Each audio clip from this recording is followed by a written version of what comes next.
Hello, everybody. Welcome back to the Only Slightly Judgy podcast. We're your host. I'm Aiden. He's Sean.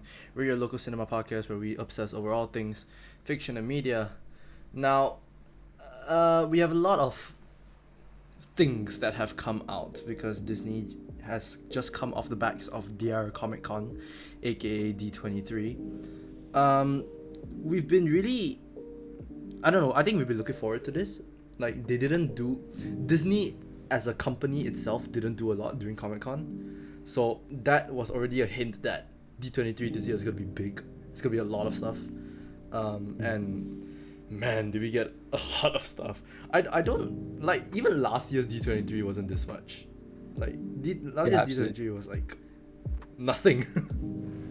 Yeah, like coming off a really tame SDCC panel, and also like just the general trend of the last few years from Disney being like only financial successes, nothing too like critically acclaimed.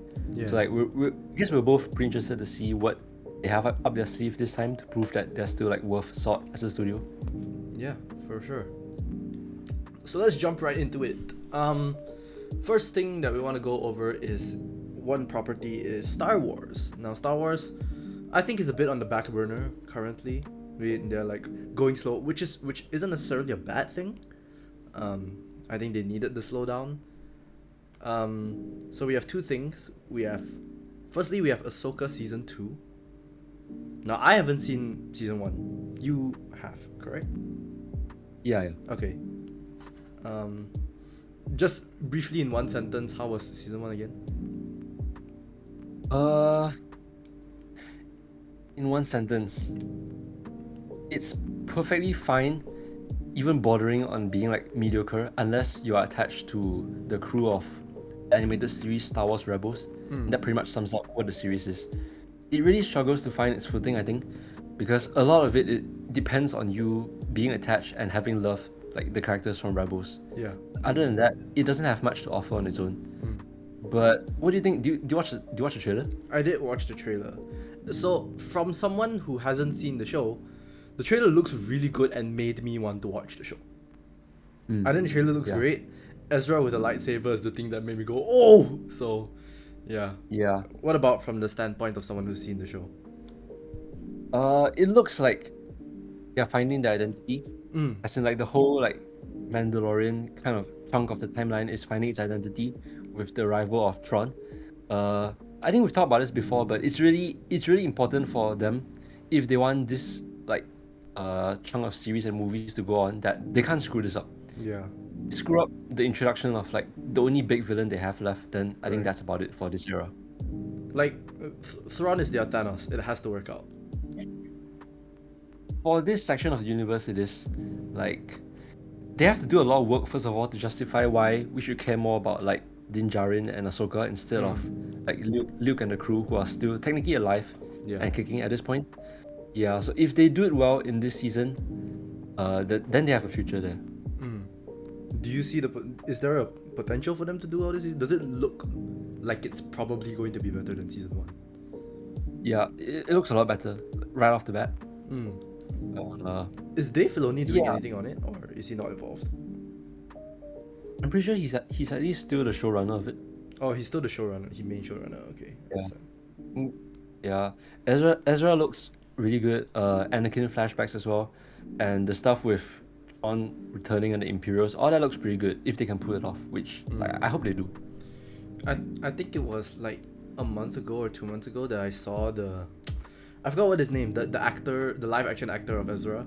He was streaming. He was playing Battlefront 2, I think, and then his character does a lightsaber move, and he's like, "Whoa, that move was cool. I want to try that move." And then he stands up, and then he pulls out a lightsaber, and he's like, "Wait, I know this move. This is the first move I did in stunt training." That everybody was like, "Stunt training?" Ezra doesn't hold a lightsaber in season 1, so Yeah, we pretty much knew already. But it looks pretty cool though. yeah, it does. Like the standouts from the previous season were like the rogue force users, I guess you could call them, that had like the orange sabers and like the Orange dark sabers. gothic looks. Yeah, it's like the one bulky looking guy and the one like the younger girl was, I forgot their names, but like those were standouts from the first season, and the one of the actors sadly passed away, so like they had to recast him for the second season. I see. Yeah. Yeah. The other project that we're doing for Star Wars is Starfighter. There's a bit more on that in D23.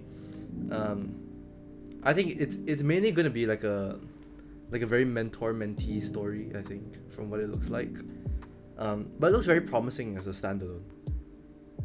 Yeah, they didn't show any clips of it though, not even the art, like to the public. Yeah, Mm, but I can always trust Sean Levy to make a good movie, like bare minimum. yeah, at least a solid one. I was kind of hoping they would at least show the public what the titular starfighter looks like, but it's whatever. Yeah, Apparently, they did show a teaser or a trailer of some kind at D23. I think they did. Yeah, Yeah, but nobody has there's no footage. I haven't seen footage of that, and they haven't officially released it, so I don't know. yeah. Neither have I. I'm surprised they didn't. Yeah. I'm surprised. I thought they at least would like a snippet of it. When is it coming out? Is it coming out next year? Yeah, I think it's next year. Wow, that's quite soon. Yeah. There was an interview of Sean Levy saying like he took great measures to like avoid referencing anything at all from like the previous 9 movies, which I think is a pretty good move. Yeah. Timeline wise, it's supposedly like 5 to 10 years after Rise of Skywalker, if I'm not mistaken. So he was saying there'll be like new factions, new ships, stuff like that. So just pretty cool stuff. Yeah, I agree. Yeah, I think that's Star Wars. Moving on to our next big property, which is Marvel. First and foremost, new Doomsday trailer. Hell answers to me, for I am Doom. I have to admit that's good. That's a good line. Right off the bat, I think it looks a lot better than the first teaser. I think this is what they should have gone with. I know. I felt like this. Like that's more. I was watching it, and my literal reaction was, that's more like it. That is more of a. It really reminded me of Infinity War. It's a real Infinity War trailer, and I'm like, you should have just released this first. Yeah, I think like this as the first trailer would have given like more casual fans a lot of background on who Doom is, especially like since his relationship with the Fantastic Four is so important, and they didn't talk about that at all in the first trailer. Yeah. I thought this was just a pretty good first look. Yeah, I think the only reason why they went with the first trailer first is because it had more X-Men in it. So they were like, oh, I want to pull audiences first. But I'm like, There is the best of both worlds. Like if they splice the clips of like Gambit and Mystique into this, Sure. yeah, it was a pretty good trailer. Did you see the watch list that they posted going into Doomsday? Yeah, I was gonna bring that up. I'm curious about First Avenger. Why is that there? Because that to me that's like, Hydra, gotta be. no lah. I don't know.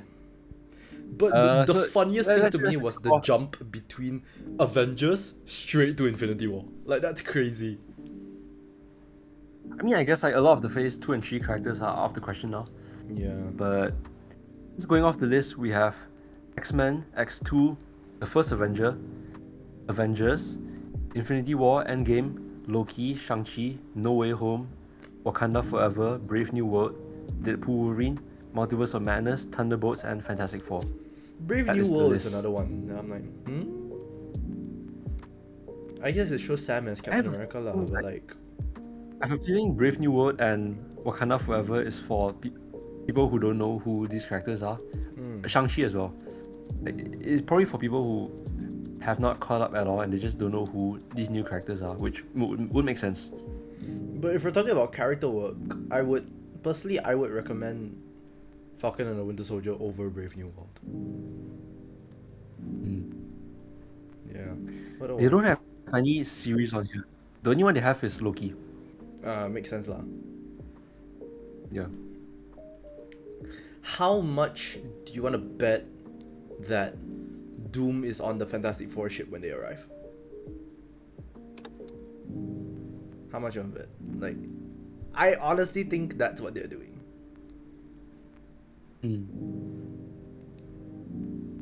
Like as Victor still, or as Doom? No, as Doom, he comes to help. Help. Is this going off the one like the prevailing plot theory that says like it's gonna be Doom misdirecting the Avengers to like fight off the X-Men in their world, and that's when he reveals his intentions all along? That kind of thing lah. Because I think what he aims to do is, at the end of the day, to stop the two Earths from crashing into each other, and then it all leads into to like a big plot twist moment, and then you have the whole scene from the trailer where Ree's like, "Did you do this, Victor?" And it's like, yeah. Do you think he's gonna establish Battle World by the end of the movie? I don't know. I don't know how this movie's gonna end. Yeah, we'll see lah.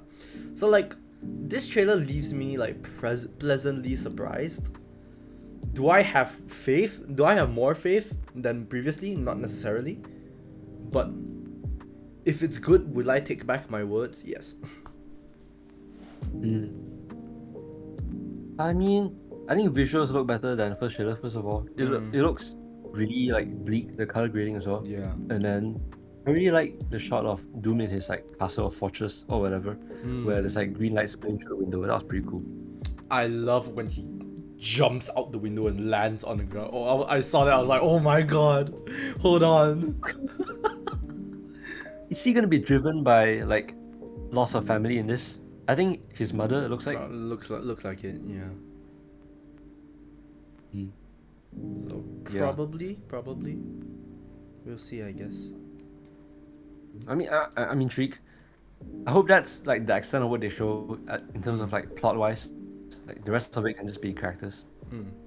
I mean, I was already gonna be seated, but like after this trailer, I'm like, okay, you have me, you have my money, you have my ticket money, and that's good. Yeah, just leave it at that. Yeah, that's Doomsday. We also got another trailer. We got the Vision Quest trailer. I think this looks amazing. I think this looks fantastic. If I had to place bets right now, I would say it's gonna be between Vision Quest and Brand New Day for like best Marvel project of the year. Yeah, man. This holy WandaVision, bro. This trilogy is insane. This trilogy of WandaVision going to Agatha to like it's made me want to rewatch both WandaVision and Agatha. Yeah, like right off the bat, the poster as well is really reminiscent of WandaVision with like the static leading to like the human forms and robot forms. Yeah, trailer looks great. No complaints. Trailer looks great. My god, James Spader is back. Like he looks like he's having so much fun. I feel like this is gonna be their way of like justifying like, oh look, so here's why we actually casted Paul Bettany and James Spader. You get to watch them act as like humans without the mocap and stuff. Dude, the suit, the new Vision, the comic Vision suit. Oh my god, it's so peak. Yeah, it looks like it's gonna be really interesting. I think like just going off the trailer, I feel like it's gonna be Ultron eventually convincing Vision to like free him, and that's the ending of it. I wonder what else happens along the way. Yeah, what I'm expecting is Ultron to have a very Zemo role. He's gonna be a very in the background kind of guy, and then he gets away at the end kind of thing. So I'm excited to see where they go with that. I'm happy Ultron's back. Yeah, I think like the other people he interacts with in the house are like the other AI characters in Marvel Universe. If I'm not wrong. Yeah, there's like Jarvis and Friday and whoever else. Yeah, the two others are Tony's like, you know, his robot arm bots that he has in his garage. I think that's them. It's dummy. Yeah.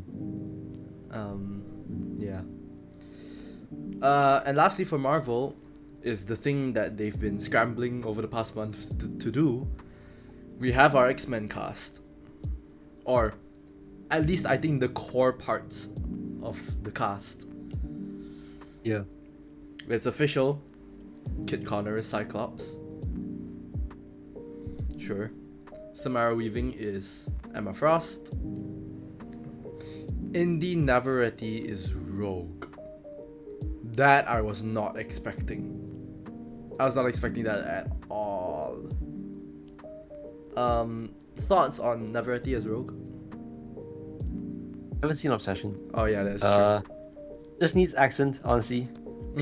Is like physicality wise, I'm fine with whatever changes they want to make there, but needs accent. Just needs accent. Yeah. I just need the accent correct. The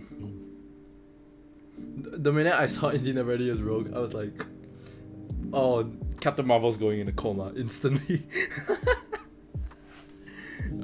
It's funny. Who else, huh? Oh, Christopher Abbott as Charles Xavier. So we have our Charles. He is not what I expected. I haven't Like looks wise? Yeah, looks wise. Don't know if that he can pull off the bald, but oh well. I mean, we didn't think Nicholas Hoult could pull off Lex Luthor bald, but he did. So I'm willing to hold my judgment there. Haven't seen him in anything other than Poor Things. And same, and I like I told you, I already forgot his role in Poor Things until I had to search it up. Yeah, it's really forgettable. He has a really small role in Poor Things, so I want to see where that goes. Hopefully, it's okay. We have our first half of Doom Diawi. Don't know what the other one is. We almost got. I got baited. I thought Adam Driver was Magneto. But he's not. Thank God. He is in fact Mr. Sinister. What do you think about that? I will say though, I didn't like how they chose to go about revealing that. Oh really? Like the fake out. I feel like barely anyone in the audience knew who like Nathaniel Milbury is. Yes. And I think that really killed the review. Like if he had just straight out said Mr. Sinister, I feel like it would have been better. Yeah.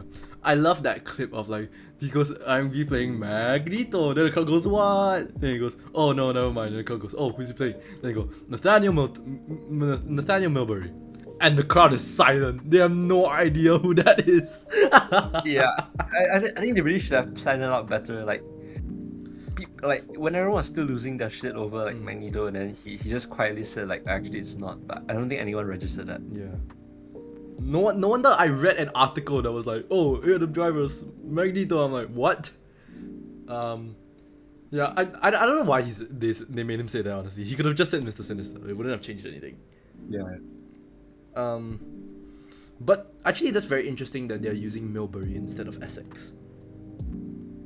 Milbury is a hint that they might be doing a lot of orphanage stuff. The Nathaniel Essex orphanage, where he still goes by Milbury. Which to me is a bit strange, because I don't know. To me, when we have a Jean and I see Mr. Sinister, I'm already thinking Madeline Pryor, but I'm like, it's too early for that. You know what I mean? But no, I can probably guess.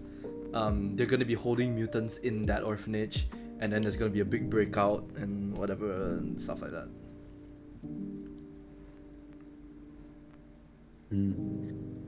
What do you think? I'm pretty sure they won't be done with Sinister after this. Like after just one movie, especially if they want to do like Morph and whatever else in the future. Like Madeline Pryor, obviously. Yeah. But I get why it took so long to cast Adam Driver, is because I don't think he wants to do a long contract role with Disney anymore. Which, in all fairness, that's probably the right decision. So I think Mr. Sinister is a good place for him to keep that, and then he comes back later on as like a smaller role. It's a good first movie villain to cast.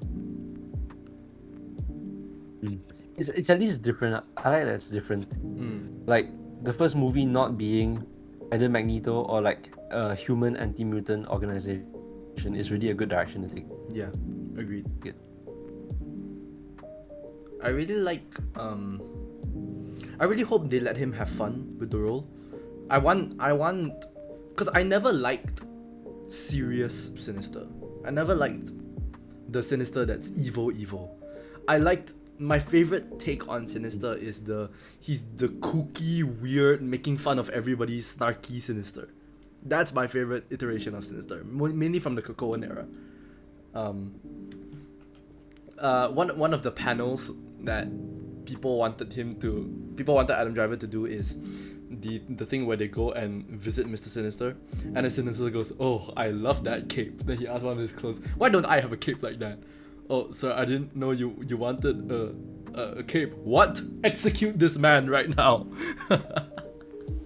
So yeah, I want Sinister to be weird. Like, he just needs to be so over the top. What do you think about the core X-Men lineup? Core and who's it? Jean, Cyclops, Rogue. Oh, we have a Storm. Scott. Yeah. Maya Boyd. Yeah, she's a relative like no name, which I don't mind. I think that's fine. I really thought it was gonna be Jamie Lawson. I was really excited for that possibility. Honestly, now looking at that cast, I think Jamie Lawson might be too old. How old is she? Let me check. She's 28. Yeah, she's a bit old. And not just is she older, she also looks older than the rest of them. Because if you look at Maya Boyd, Sadie Sink, Kit Connor, like back to back, they look really young. I think Sadie and Kit especially look the youngest out of everyone here. Yeah. But Bro, yeah, Kit is 22. what kind of ages you want to start on? He look. I think he's just like. I guess he's just like baby faced. I don't know. Both of them are. Yeah. So Maya Boyd is like yeah. a Broadway actress, as far as I can tell. Yeah. I've seen her as like an ensemble member in Merrily We Roll Along with like Daniel Radcliffe. She's That's also the one, she's also Juliet on And Juliet. Yeah. Yeah, so not bad. Interesting. Yeah. I like how this entire cast are just Broadway actors right now, but it's just very funny to me. Yeah. Sadie did like a play recently, I think. Yeah. Kit also did a play recently. Oh, I had no idea. I was thinking of like John Proctor is the villain. I think that's a play. Yeah. Yeah, that's the play Sadie was in. Yeah. So yeah, It's pretty cool. Cyclops, Jean, Rogue, Storm. That is the team currently. I don't know about that. My theory is, like I said before, there's gonna be an orphanage thing, and then they're gonna hold mutants in the orphanage. I think Rogue and Storm might be the mutants that they save from that orphanage. So I don't think we are seeing a core X-Men team yet. The core X-Men team of this movie. I think the core X-Men team will be Scott, Jean, and other people. I wonder how many more they're gonna cast, or if they're gonna keep building on the team in like more projects. I hope they do, because Scott, Jean, Storm, and Rogue is a very weird X-Men team. I think it's just really boring. It needs like the one weird side character to kind of round things up. It needs a Nightcrawler. It needs like it needs a Beast. It needs a what else? It needs an Angel. Yeah. Or at least Or an an Iceman. Yeah. Somebody with the showy, the outside look powers, you know. Somebody that sets them apart. Somebody that's not, how I like to call it, an invisible mutant. Right. Yeah. So Yeah, I think the team could really do have one strong personality to kind of like round things out a bit. But we'll see where it goes. Yeah. yeah, but overall, I don't think it's too bad. I think it's a very good first cast. So we'll see. Yeah. I feel like they'll probably keep Magneto for at least the end, if not like the next movie. I wonder how probably. much they're gonna address of like Charles' history with him Yeah. in the first movie alone. Yeah. Because if this is a introductory X-Men movie, you honestly don't really need Magneto. Mm. Yeah. Yeah. I wonder if the first branching faction is gonna be Hellfire Club before they go into like any of the actual like evil villainous groups. I think surely there's going to be a Hellfire Club thing. Because you have Sinister, who in his early days was a Hellfire Club member, especially when he was going by Milbury. You have Emma. The last person that you need is a Shaw. You need a Sebastian Shaw. Which is very, very... I'm very excited to see who they cast for that role, because I think you need it. Yeah, pretty much. It's very funny that both Emma and Sinister in the same movie, because Emma hates Sinister with a fiery passion. So I want to see how that goes. Should we move on? Yep.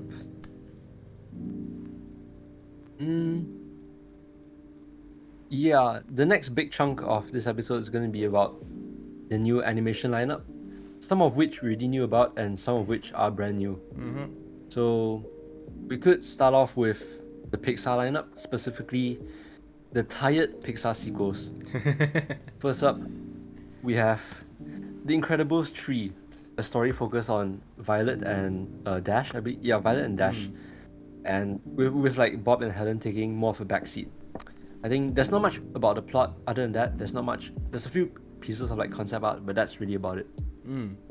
The current plot line that they're going with is gonna be like an anti-hero, anti-super personality, which I'm like, we already did that for 2 movies, you're gonna do it again? Really? Yeah. If they had to continue, I was really hoping for like a time skip, or at least like an age up. If they wanted to focus on like the kids, at least age them up. I don't know, they've been kids for a while now. Yeah. In all fairness, Incredibles 2 happens a day after Incredibles 1. Or like, actually the day. Because it starts the day of... it starts the day where the Underminer attacks. Which is where Incredibles 1 ends. So it starts on the exact same day. So like, I hope there's a time skip. Doesn't look that way, but I hope so, yeah. I mean, Incredibles 1 and 2 are pretty similar plot-wise and like thematic-wise. I hope they can diverge a bit, but we'll see, yeah. Yeah, sure. And next up we have another one that I'm really air about. It's Frozen 3. This time focusing on, I believe, Anna and Kristoff. It's their wedding, right? Yeah, I believe it starts on their wedding and goes from there. I don't know. Did you see the Josh Gad performance? Yeah. I like the Samantha gag. I'm actually glad they brought that back. That's pretty funny. The little like love song he sings. Yeah, I mean, I'm really neutral about this. Yeah. I think 2 was pretty forgettable, despite having a pretty good song. One good song actually. I can't name the others. Yeah. Yeah, pretty much. I would say 3. But yeah. The story of 2 is really forgettable. Yeah, especially when compared to 1. I think Frozen 1 is really good. It's like, I didn't need Frozen 2. I like... Okay, when I did see Frozen 2, I was like, I like how it grew up with the audience. Like, I appreciate how they realized that the same audience who watched Frozen 1 is going to be watching this again. And they're going to be grown up. Meaning, we can go a lot more with certain themes and I guess certain jokes. So I'm glad that they grew up with the audience. But Frozen 2 in itself was really forgettable. So I hope they do something good story-wise for 3. If they are doing it. Because I don't know anybody who asked for 3, but oh well. Yeah. And on that note, we have another Trico. It's Zootopia 3. Announced just off the heels of like a really financially successful Zootopia 2. It looks like it's going to be the movie to introduce birds into the world, the same way that 2 introduced reptiles. So, I mean, sure. I think Zootopia has potential as a series, at least more than the others that we already named just now. So, interesting to see what they do. Yeah. Judging from Zootopia 2, I don't think we have to worry about originality. I think they have that. Thankfully. Yeah, I think they do have a story to tell. Hmm. Other than that, I think it's fine. Like, I insofar as Zootopia, in my opinion, it's their only good like sequels that they're doing. I think, yeah, we don't mind that. We're fine with that. And with that, we can probably move on to the last sequel that they announced, and also my least favorite one. We have Coco 2. Boo! Kill it with fire. Kill it. Set it on fire. Who asked for this? Who asked for this? Bro, I cringed when I saw the art, bro. I'm so sorry, but number one, it looks really AI, even if it's not.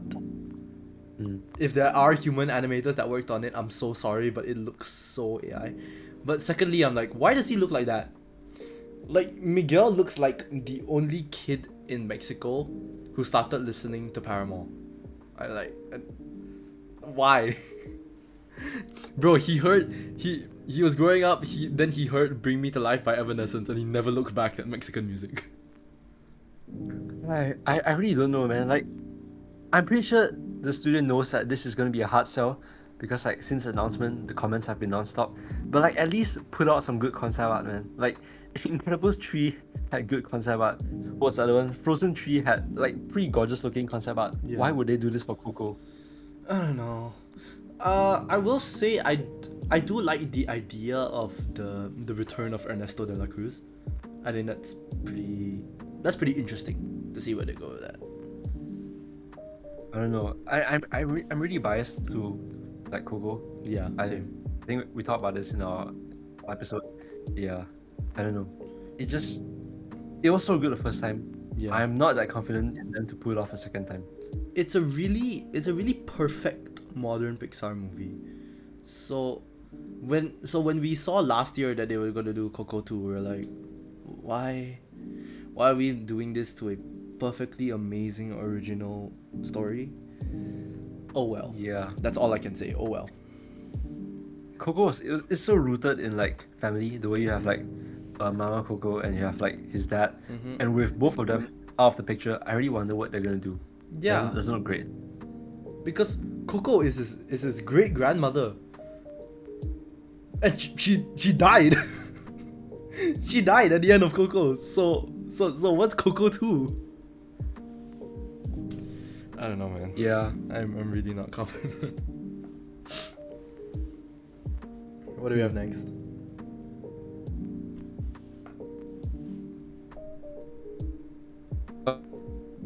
Original stuff. We have more artwork for Gato. One about the cat. That still looks really good. Yeah, it does. It still looks pretty good. I'm excited to watch that. I believe we have like a plot line for that now. It's like a stray cat in Italy, and he's in debt to like a cat mob boss, which is somehow a concept, and he'll form a friendship with like a street musician. I think that's the core of the movie. Yeah. It's looks really good. Cat It looks Godfather. Cat Godfather. Yeah. Yeah. They also announced I wouldn't say horror. They announced a horror adjacent movie in Ghost Market, which is probably the next one after Gato. Yeah. I'm honestly That surprised is they're about- doing that. Because I remember seeing I wonder how far they'll lean concept into it. art. Yeah. Is this the I think there's nothing Thai much to go on. mythology Just one? I don't think it is. It's not? The guy's Hawaiian. Oh, okay. Yeah. Interesting. It's like I don't know, the undead, I guess. I wonder how far they'll lean into horror. Because they're trying to capture a very different audience with this and with Gato. So at least they're open to trying. Yeah. More original stuff. Please. Yes, please. Take my money. Yeah. What else we got? We got Hexed, which I don't think it's Pixar. I think it's like a Disney in-house original. Yeah. Mhm. I mean, That- it looks like a normal I don't coming know. of age story, so I'm like, okay, sure. More originals. But it also has like Haley Steinfeld, and Haley Steinfeld doesn't miss. So Is it Haley Steinfeld? Yeah, it As the is. lead. Yeah, yeah. How does she keep doing it? How does she keep landing these roles? I don't get it. I really don't get it. I mean, good for her. Yeah, it is. Yeah.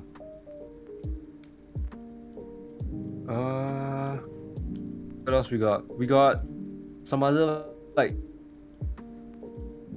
capitalizing on their existing franchises stuff. We got a Kingdom Hearts anime announcement, which no comment at all. Yeah, I've never played I, Kingdom I barely know Hearts. what Kingdom Hearts is. Yeah. Yeah. But they're definitely pandering to their audience, and I think their audience is very, very happy. Yeah. Apparently, like they've been abandoning Kingdom Hearts for like a solid decade now. Yeah. So to suddenly come back to it probably pleases the base, I guess. We also have stuff on Simpsons and Bluey, which again like really neutral. But sorry, just about Bluey. Yeah. The 3D animation's really throwing me off. I don't know if I like that. That is not visually pleasing to me. If you have something that work, I don't know why you would change it up. Yeah. It being a movie doesn't demand you to change your animation style, which made like people like your show in the first place. Yeah. But whatever. Bluey's 2D animation is where its charm is at, so I don't know why they would change that, honestly. I guess. Yeah. And to round up the list, we only have live action stuff left. I don't know, it looks pretty bleak. There's Tangled and there's the second Lilo and Stitch. Tangled to me doesn't hold weight, except for Catherine Hahn as Mother Gothel. I think that's an amazing casting choice. But the concept of Tangled live action is just a no for me.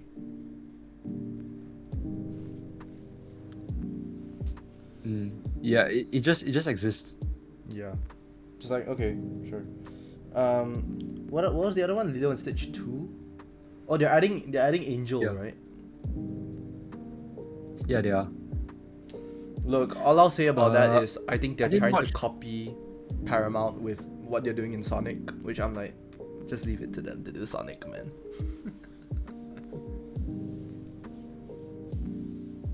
It doesn't. I don't think anyone cares much for it at all. But somehow the first one did numbers, so I have no idea. I'm still not getting over how that live action ended, bro. Like, I haven't even seen it yet, but from what I read about the ending, like, I don't know how that works. Like, no. Like, how do you change the core messaging of Lilo and Stitch to become, yes, Ohana means family, except when I want to go to university, so I'm gonna leave my 6-year-old sister behind with the government so that I can go study because wow, independence. Great job Disney. Sure. I believe that's all for like animation wise. The other thing we have is season 3 of Percy Jackson, the Titan's Curse this time. Have you watched the other seasons? I haven't seen season 2 yet. From what I hear, it's not very good. Already? From what I heard lah. Yeah. I haven't seen anyone raving about it, but I was under the impression it was just fine. For once, I would say for an adaptation, I'm at a very unbiased position because I've only ever read the first Percy Jackson book. Already? Yeah. Oh. So I would say I'm quite like unbiased. So I think I should watch it to see whether it's a good show. But yeah. Yeah. Have you seen season 2? Season 3 is the one that I haven't seen 2, but 3 is the one that introduces probably my favorite character in the series in like Nico D'Angelo. So I'll probably catch up to it eventually. Yeah. True. I know. I heard there was some Odyssey stuff in season 2 because they go and run into the Cyclops. Yeah. I'm pretty sure like Percy covers the entire Odyssey in like a solid week. I know, if not right? lesser. Percy Jackson over here is like, bro, why did it take you so long to get home? I did it in like a week, bro. Skill issue. Yeah, season 3, Titan's Curse is the one where they do Atlas, I believe. I think they do like Talos also. Yeah. Wasn't there a book where they do a lot more chrono stuff? That's 5, I believe. Like the ending on the first series. Oh, Yeah. okay. I just want to see more Lin-Manuel Miranda's Hermes. I like that. All right, I think that's gonna wrap it up for us. Has been a huge D23 year. Can't wait to see what happens next. Really can't wait for Vision Quest later this year. So we'll see how that goes. Thank you guys so much for watching. If you like this video, like it, subscribe for more. Drop your hot takes down below if you want to see us do another hot take episode, and we'll see you guys next week.